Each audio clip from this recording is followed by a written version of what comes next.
नमस्कार दोस्तों, मेरा नाम है विशाल और आप सबका स्वागत है स्टॉक बॉक्स के बिजनेस स्टैंडर्ड एनालिसिस वीडियो में। इस वीडियो में हम डिस्कस करेंगे बिजनेस स्टैंडर्ड के कुछ बेहतरीन आर्टिकल्स और डिकोड करेंगे बिल्कुल सिंपल भाषा में। शुरुआत करते हैं सबसे पहले आर्टिकल से। इस आर्टिकल में कहा गया है कि एलॉन मस्क ड्राइव करने वाले हैं टेस्ला को इंडिया में बहुत ही जल्द। अमेरिकन एंटरप्रेन्योर एलॉन मस्क ये प्लान कर रहे हैं कि विजिट करें इंडिया अगले साल। इन्होंने इनविटेशन रिसीव किया है प्राइम मिनिस्टर नरेंद्र मोदी जी से और उनका ये कहना है कि मोदी जी ने उन्हें कहा है कि वो एक्सप्लोर करें अपॉर्चुनिटीज़ इंडिया में इन्वेस्टमेंट्स के लिए, इलेक्ट्रिक मोबिलिटी के सेक्टर में, कमर्शियल स्पेस सेक्टर में भी, क्योंकि इनकी एक कंपनी स्पेसएक्स है जो रीयूजेबल रॉकेट्स बनाती हैं और स्पेस इंडस्ट्री में है, और दूसरी है टेस्ला जो सबसे बड़ी इलेक्ट्रिक कार कंपनी में से एक है पूरी दुनिया की। सो इन दोनों कंपनीज़ के लिए मोदी जी ने उन्हें कहा है कि आप एक्सप्लोर कर सकते हैं इंडिया में अपॉर्चुनिटीज़, कि आप इंडिया में इन्वेस्ट करें और सेटअप करें ये बिजनेस। तो अभी following his meeting in New York with prime minister, अभी हमारे प्राइम मिनिस्टर से इनकी बातचीत हुई न्यूयॉर्क के मीटिंग में, जहाँ पर हमारे प्रधानमंत्री जी 3 दिन के विजिट पर गए हैं यूएस में। इन्होंने कहा कि कंपनी ज़रूर शॉप सेटअप करना चाहेगी इंडिया में as soon as humanly possible, जितना जल्दी हो सके वो करेगी, जितना ह्यूमनली पॉसिबल है उतनी जल्दी। और उन्होंने ये भी कहा कि हमें अभी तुरंत कोई एक्शन या तुरंत डिसीजन नहीं लेना अनाउंसमेंट के लिए, क्योंकि ये एक बहुत बड़ा इन्वेस्टमेंट होगा। क्योंकि टेस्ला की जो फैक्ट्रीज होती हैं वो बहुत बड़ी फैक्ट्रीज होती हैं, एक शहर जितनी बड़ी होती हैं, गीगा फैक्ट्रीज, एंड हज़ारों लोगों को यहाँ काम मिलता है। एक पूरी सिटी आप कह सकते हैं, ये चाहे तो ईजिली सेटअप कर सकते हैं, इतना बड़ा इन्वेस्टमेंट होता है। एंड वो काफ़ी उन्हें लगता है ये बहुत ही बड़ा रिलेशनशिप होगा उनका इंडिया के साथ, बहुत ही इंपॉर्टेंट रिलेशनशिप अगर वो यहाँ आते हैं। और उन्होंने ये भी कहा कि वो बहुत एक्साइटेड हैं फ्यूचर ऑफ इंडिया के लिए। एंड इंडिया के पास बहुत सारा कह सकते हैं बहुत प्रॉमिसिंग जगह है, और किसी भी बड़े देश से आप कंपेयर करें तो यहाँ पे बहुत सारे एडवांटेजेस भी। उनका ये कहना था कि मोदी जी रियली केयर करते हैं इंडिया के बारे में, एंड वो पुश कर रहे हैं कि लोग, स्पेशली उनके जैसे लोग, एलॉन मस्क जैसे लोग इंडिया में आए और सिग्निफिकेंट इन्वेस्टमेंट करें। लेकिन वो अभी फिगर आउट करेंगे सही समय जब उन्हें ये करना चाहिए। अगली खबर आती है यूएस से। वहाँ के जैसे आप कह सकते हैं इंडिया में आरबीआई है, वहाँ पे जो सेंट्रल बैंक है उसका नाम है फेडरल रिजर्व, और हमारे जैसे जो चेयरमैन हैं आरबीआई के शक्तिकांत दास जी, वैसे ही वहाँ पर है जेरोम पॉवेल।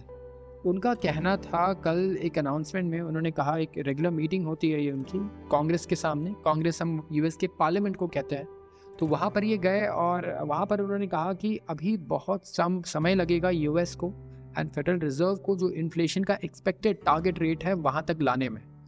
उनका टारगेट है 2% का, इन्फ्लेशन को 2% पर वो लाना चाहते हैं, और उसके लिए अभी काफ़ी समय लगेगा और बहुत सारे चैलेंजेस भी हैं। क्योंकि आप देखेंगे उनका कहना है कि यूएस में अभी भी जो जॉब्स डेटा है वो बहुत अच्छा है, एम्प्लॉयमेंट बहुत अच्छे से ग्रो कर रही है, अभी भी अनएम्प्लॉयमेंट या अंडर एम्प्लॉयमेंट भी कोई इशू नहीं है। इसके अलावा आप देखेंगे उनका ये भी कहना है कि कंजम्पशन भी बढ़िया है, और शायद इन्फ्लेशन को कम करने के लिए उन्हें एम्प्लॉयमेंट को और कम करना पड़े इंटरेस्ट रेट बढ़ाकर। और इसी तरीके से काफ़ी सारी चीज़ों पे उन्होंने बात की कल। एंड क्योंकि मार्केट ये एक्सपेक्ट कर रहा है कि इस वक्त जो इन्फ्लेशन है वो तो ठीक है, इशू है, एक पूरी दुनिया में है, आप देखेंगे इशू इन्फ्लेशन का, लेकिन ये कभी ये नहीं चाहेंगे कि यूएस इकोनॉमी में रिसेशन आ जाए। तो मार्केट एक्सपेक्ट कर रहा है कि क्योंकि भले ही इन्फ्लेशन हाई हो जाए लेकिन रिसेशन ये कभी नहीं लाना चाहेंगे, जिसकी वजह से इन्हें इन्फ्लेशन को कम करने के लिए भी रेट्स को अभी सिर्फ पॉज ही रखना होगा। अब आप रिलेशनशिप समझ लीजिए एक बार, जब हम इंटरेस्ट रेट बढ़ाते हैं वो इसलिए बढ़ाते हैं ताकि इन्फ्लेशन कम हो। महंगाई जब ज़्यादा हो जाती है तो हम लोगों से पैसे लेना चाहते हैं वापस, ताकि वो खर्च कम करें और महंगाई भी कम हो। चीज़ों की डिमांड कम होगी तो उनके प्राइस भी कम होते हैं। इसी तरीके से जेरोम पॉवेल का ये कहना है कि ये करने के लिए वो चाहे तो एम्प्लॉयमेंट को भी कम कर सकते हैं। जो एम्प्लॉयमेंट लोगों की रोज़गार है उसे वो कैसे कम करेंगे? ऑफ कोर्स इंटरेस्ट रेट को इतना बढ़ाएंगे जिसकी वजह से कुछ कंपनीज, जैसे अभी कुछ बैंक्स वहाँ पे बैंकरप्ट हुए, काफ़ी लोगों की जॉब गई होगी। इसी तरीके से कंपनीज की प्रॉफिटेबिलिटी कम होगी, कुछ कंपनीज बंद भी होंगी। इससे एम्प्लॉयमेंट के डेटा में कह सकते हैं थोड़ा और ख़राब डेटा आएगा, महंगाई भी कम होगी, उनका ये मानना। अब मार्केट क्या एक्सपेक्ट कर रहा है? स्टॉक मार्केट एक्सपेक्ट कर रहा है नहीं, ये सब कुछ नहीं होना, इससे रिसेशन आ सकता है तो वो ऐसा नहीं करेंगे, क्योंकि भले ही महंगाई हो जाए, रिसेशन बिल्कुल अवॉइड करना है। इंटरेस्ट रेट को वो पॉज रखेंगे या तो शायद और कम भी कर दें। कुछ लोग जो ज़्यादा ऑप्टिमिस्टिक है उनका ये मानना है। सो लेट्स सी क्या होता है यहाँ पर आगे कुछ भी कह पाना मुश्किल है। मार्केट अलग चीज़ें एक्सपेक्ट कर रहा है, फेडरल रिजर्व काफ़ी अलग चीज़ें कह रही है।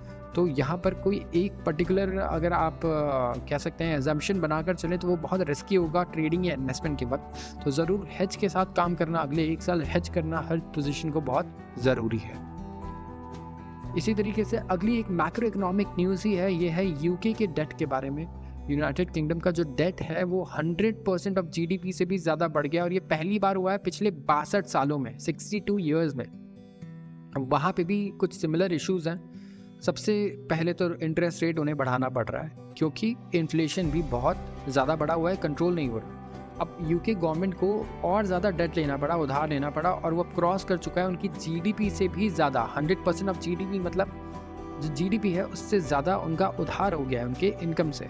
और ये कह सकते हैं काइंड ऑफ ब्लो बैक है प्राइम मिनिस्टर ऋषि सुनक जी के लिए, क्योंकि उन्होंने कहा था कि वो टैक्स कट्स लाएंगे और भी काफ़ी प्रोमिसेस थे, और इस तरीके से एक्सपेक्टेशंस भी थे उनसे, क्योंकि वो जानकार रहे हैं इकोनॉमिक्स के और किस तरीके से ये चीज़ें वर्क करती हैं।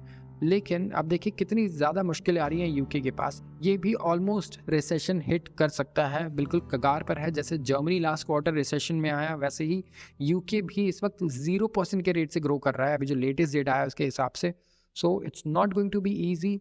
काफ़ी बड़े एक कह सकते हैं विशियस साइकिल में वो फंस गए हैं, उन्हें इंटरेस्ट रेट बढ़ाने पड़ रहे हैं। अगर आप देखें तो अभी बैंक ऑफ इंग्लैंड ने रेट्स बढ़ाए हैं 0.1% से 4.5% पीक तक।